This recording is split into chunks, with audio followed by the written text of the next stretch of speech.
was, aside from being a great wrestler growing up, he went into pro wrestling before he was ever in mixed martial arts, before he was ever in UFC.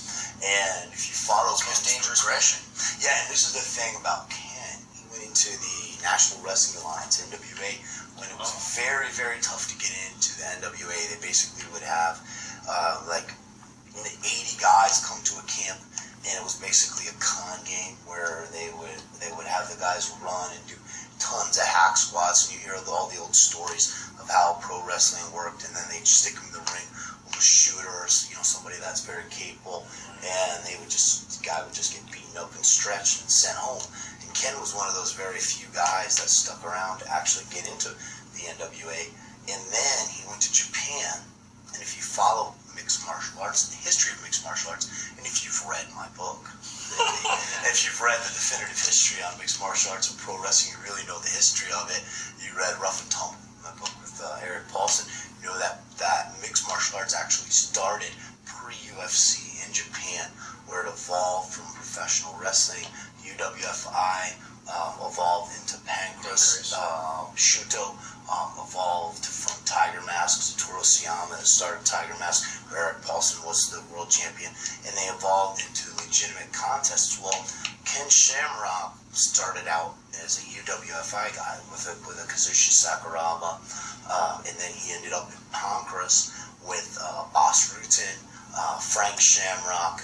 The list is going on and on of the guys that had gone from Pancrase. So before he ever was in the first UFC, he was actually already had accomplished in Pancrase. So he already had a submission game down. What those guys were lacking was really understanding of a guard game, because they were more like what you call, they were more wrestlers with submissions.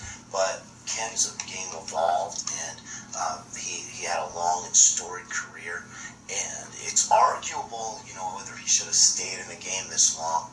He had a long hiatus, obviously, but you have to admire his heart to go in there, against somebody like a Kimbo Slice and fight a Kimbo Slice. Now, watching that fight, and if you guys go on YouTube and you actually look at the fight, at 3:09 in the fight, Kimbo Slice pretty clearly taps. Yes, now, yes, as Kamal agrees, I hosted and refereed for a reality show called Warrior Island, and I also was certified as a referee with ISKA and refereed on some small MMA shows in the Carolinas.